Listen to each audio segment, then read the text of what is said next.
Hi friends, so today I plan to show you everything that I have put together and am doing to homeschool my child for his second language. So we speak both English and Russian at home, so I am hoping to give him as much Russian knowledge as possible because we're in the UK. English is very prominent. He's already doing it in preschool. He's learning so much. His daddy's very much English, so it's very important for me to pass on my language. In case you are new here, I'm Alina Ghost and I was born in Russia. I moved when I was 1. I lived in Israel for a little while and then I came to London.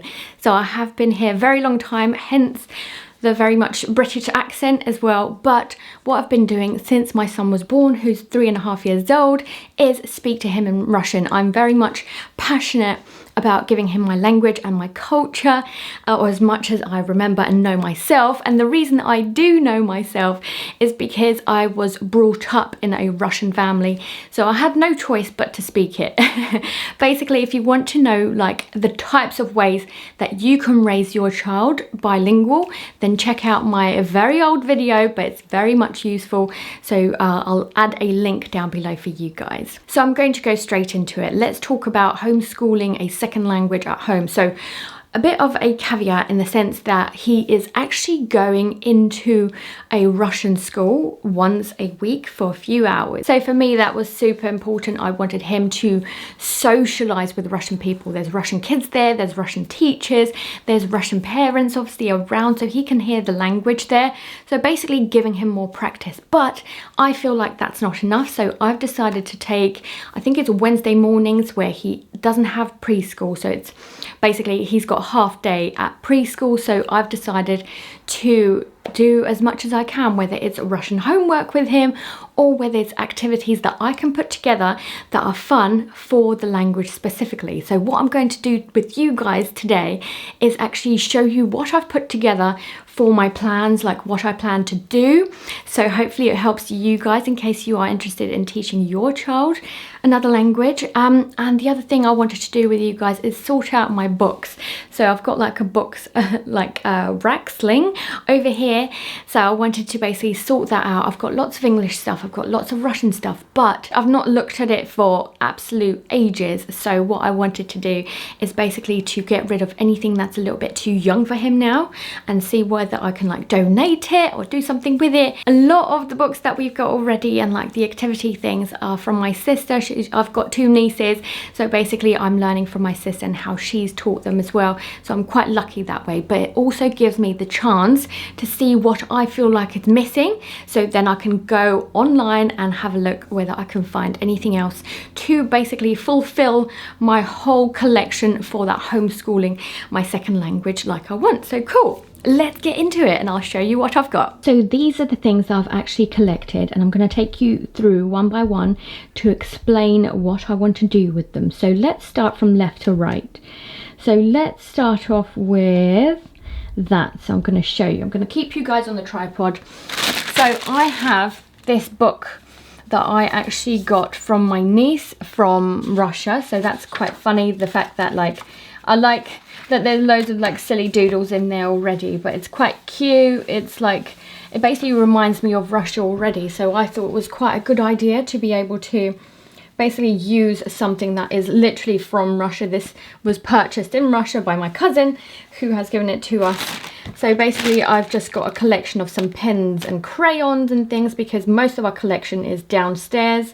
The reason I wanted to bring it upstairs is because I wanted to differentiate these activities with the activities that we play downstairs, because I want these to be Russian specific, whether we're drawing like shapes and we're saying this is specifically like this is a triangle, so треугольник, you know, you get the idea. So I wanted to make sure that's separate places. So upstairs is what we're going to be doing with Russian classes with. So to take you through this book, yes, I understand it's in English, but actually I love the fact that it has so many lovely activities and ideas that you can do, and they're easily translatable to Russian. So to give you one of my favorites, and this one's the color hunting. So you basically put some tape down on a tray and you say all the colors. That is so easily translated. So instead of putting red on there, I can put krasny, you know, and then he has to go hunting for that color. So for example, this will be under black. So it gives you lots of different activities and ideas that you can do inside, because like it's mostly for like rainy days and like days that you can do together, which like you're struggling for ideas basically. So it will also give me that ability to do some baking with him as well, do some different things like that. So thinking outside of the box basically. But yeah, there's some Play-Doh stuff, and there's a section for rainy days specifically, which I very much like. So yeah, I think I'll use this book to easily translate the activities into my language. The next item that I wanted to show you is this, and yes, I understand again that this is in English, but I thought maths especially would be super easy to translate on the go. So as you can see, there's 5 buses here, so when he puts it together I can just say it in Russian. So krasные автобусы, you know, and I can say 5 will be 5. So basically do that and ignore the top bit for now, and maybe put the top bit downstairs anyway so that we can play it nonetheless. So the other 2 things that I wanted to show you are these things. So literally a blackboard. Yes, it's a little bit cracked, so what I ended up doing is actually getting a blackboard stick-on. So it's like a roll of like a sticker that is blackboard, and we've been using that downstairs as well. But there's loads left that I could potentially put at the back of the door, maybe at the bottom here in this square, so that he could start potentially using that. But yeah, so basically we've got plenty of chalk, and he actually enjoys rubbing it out. So I've got like a sponge here, but similarly we've got this as well. So I thought this was a good idea because you can draw on it and then just get rid of it, and it's a really good fun item to have. But we'll see whether they're too similar, and we'll go from there really. I thought this cute binoculars idea was really super lovely. It's something different as well, and something that we can only do from up above. So he has such a lovely window that we can easily go bird watching from this very windowsill, you know. So I thought it's a lovely idea to get the binoculars out. I've had this since I was about 9, I believe, if not younger, and I've very much enjoyed bird watching with it, so I hope that he does too. What I might do is actually put together a list of or printouts perhaps of all the birds and have their names in my language basically. So pigeon, you know, robin, different types of birds basically that we often see at home. So that would be a lovely idea, I thought. And this is a DIY project that I've just started, and the idea here, this will go together. So the idea here is that it will hang from the top here, so it will be like a little bit like an advent calendar. But the idea is that I'm gonna embroider letters on each and every single one of these. So Russian has 33 letters in the alphabet. Yep, it's a lot. So I've put together all the squares. It's supposed to be like quite a rough one. All the squares are different sizes as well, but they are square. And basically put the letters on them and create little pockets.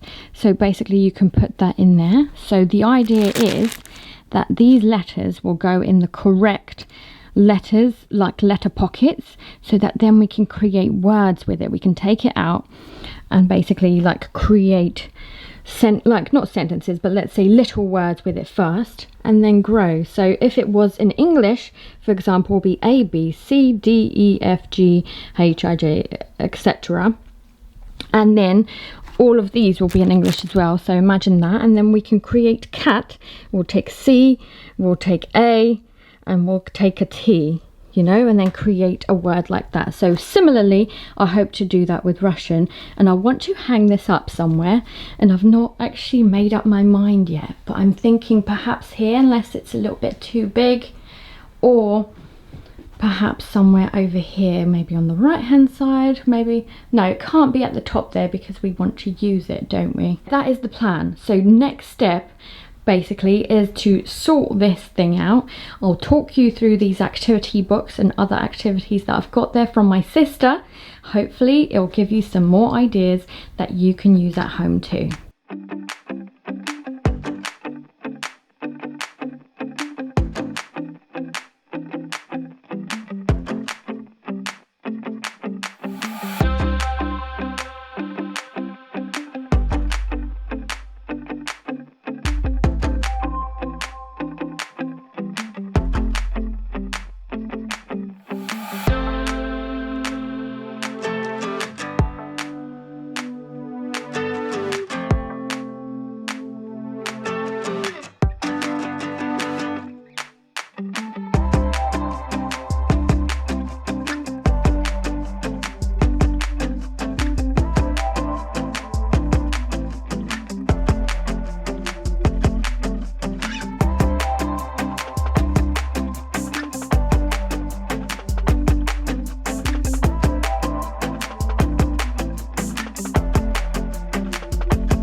So I've got a number of piles here of books. So I've got 2 piles of English books that actually I want to arrange nicely, and ones that we still read and really enjoy.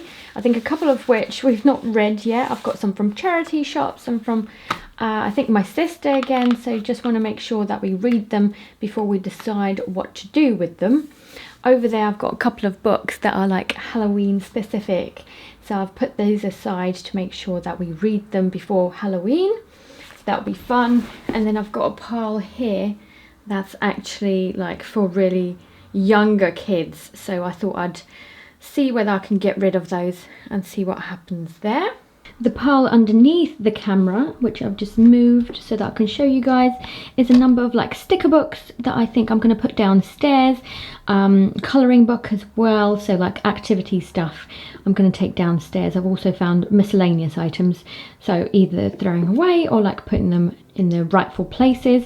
And then this one's actually a duplicate, so I'm going to see whether friends or family want it. If not, it's going to go to charity.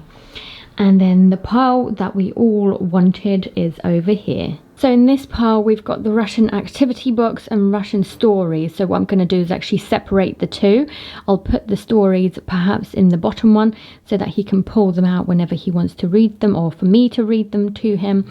And then the activity ones I think we'll put next to the like advent calendar thingy that I'm creating for him, so that it's all in one place, and perhaps just behind me like I showed you earlier.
Thanks for sorting that out with me, guys. I'm going to take you through the activities now. So the first thing that I've got in my hand is something that my sister made herself, I believe. So it's like a circle. It says who eats what, and on the outside, every square basically has like a fruit or a type of food, and then like accompanying it are the actual animals that eat that, and then you basically have to match that. So for example, the dog would be eating the bone on here, and then basically the child has to put those together. So this is a really good idea for any language because it's mostly visual, and then you have to talk them through it.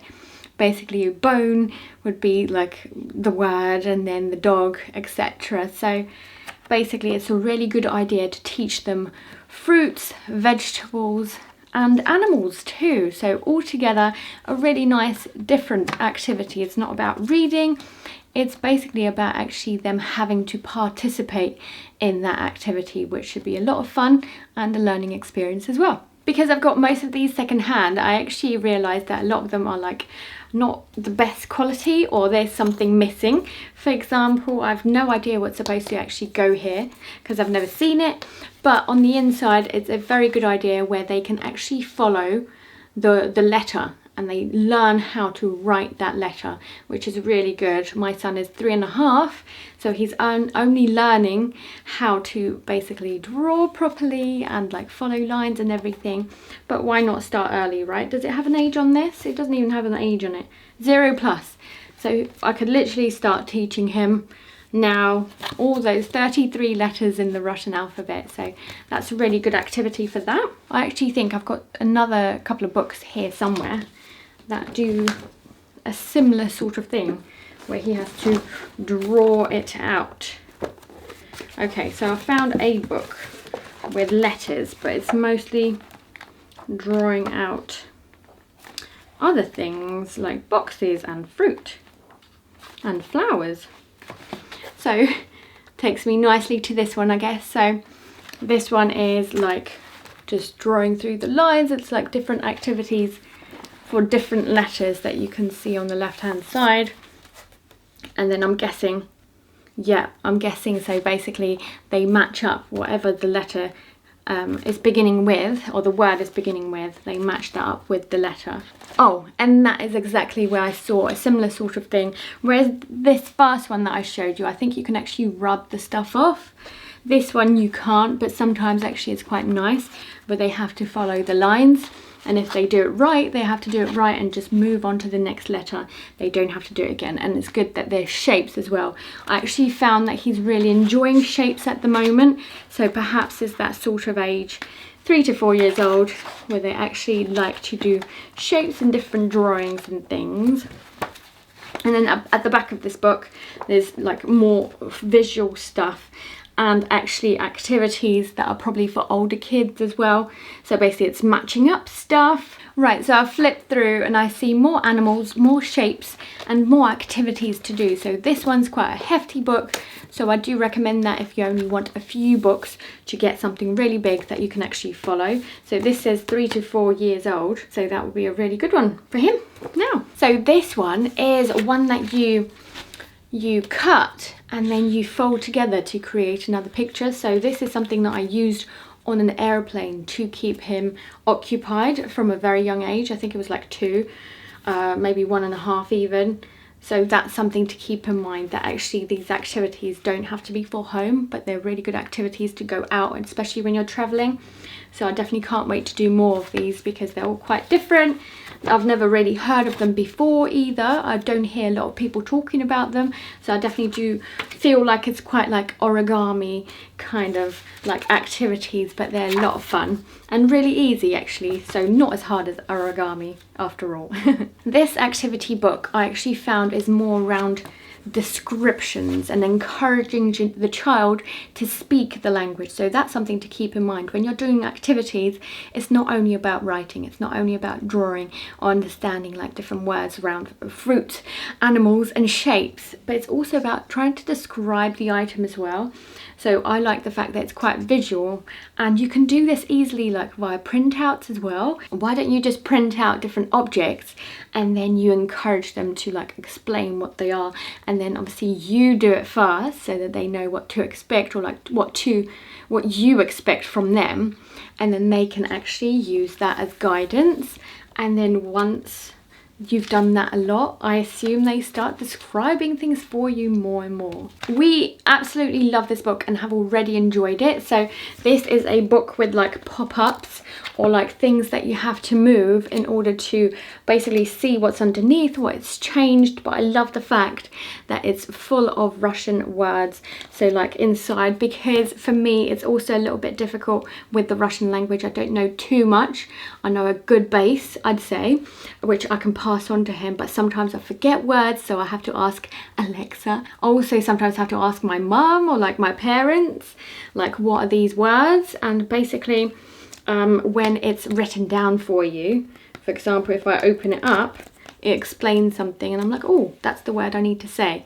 So that's a really good tip, especially if you're teaching a second language and it's not actually your own first language, if that makes sense.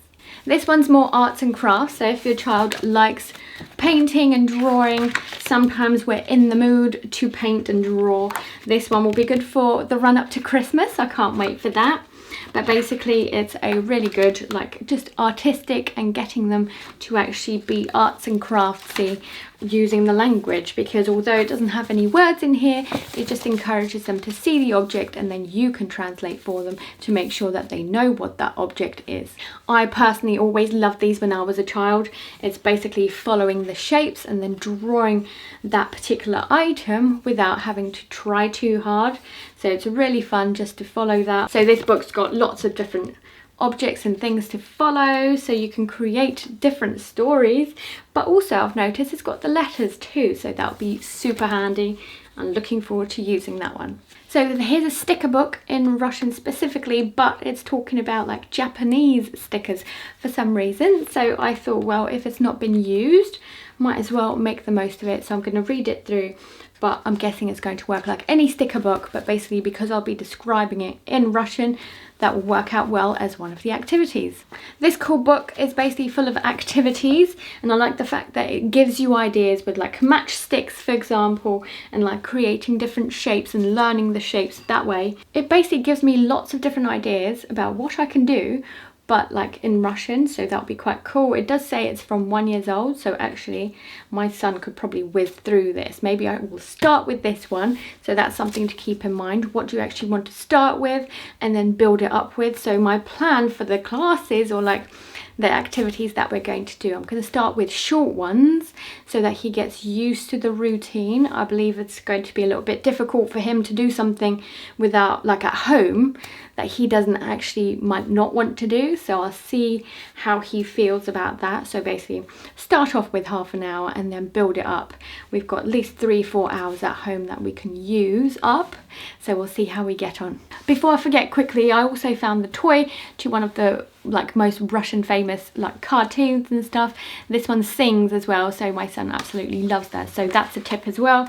If you've got something that like resembles your culture or that language, like why not actually buy a toy, especially if it's musical and like it sings in that particular language, because we've got a couple of Russian books as well that also have a button that you press and they sing in Russian, and he absolutely loves those, so that might be a good tip.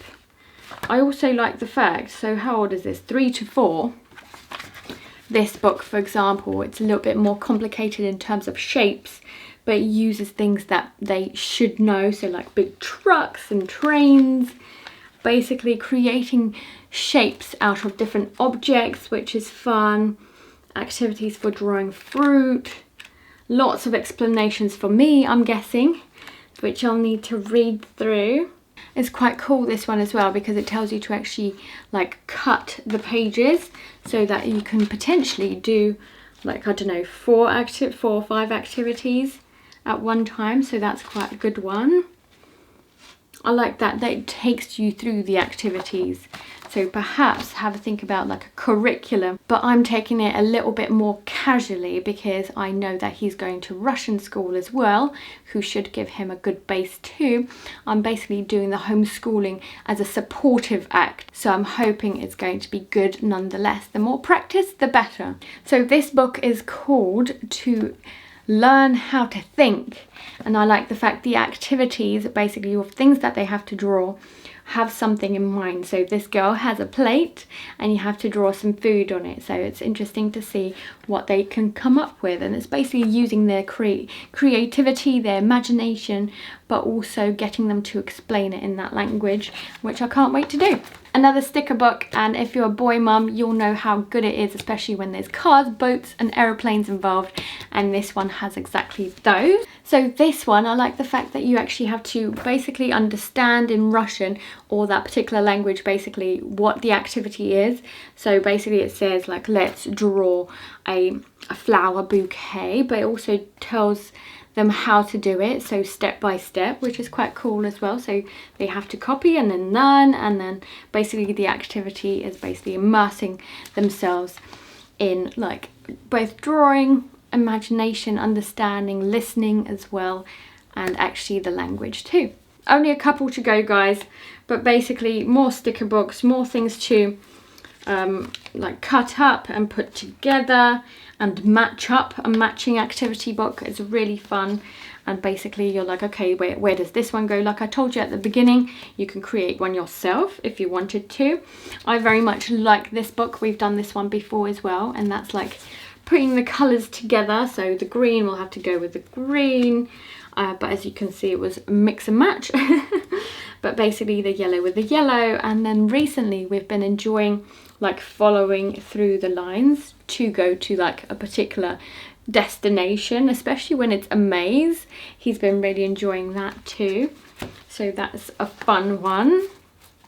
And basically more of those cut up thingies that I've mentioned earlier. I have a magazine that I got from somebody who actually writes magazines specially for Russians. So this one's actually a little bit too old, so what I'm going to do, I've got a few books that I wanted to put in the pile of like 5+, so I'm going to put that in there too.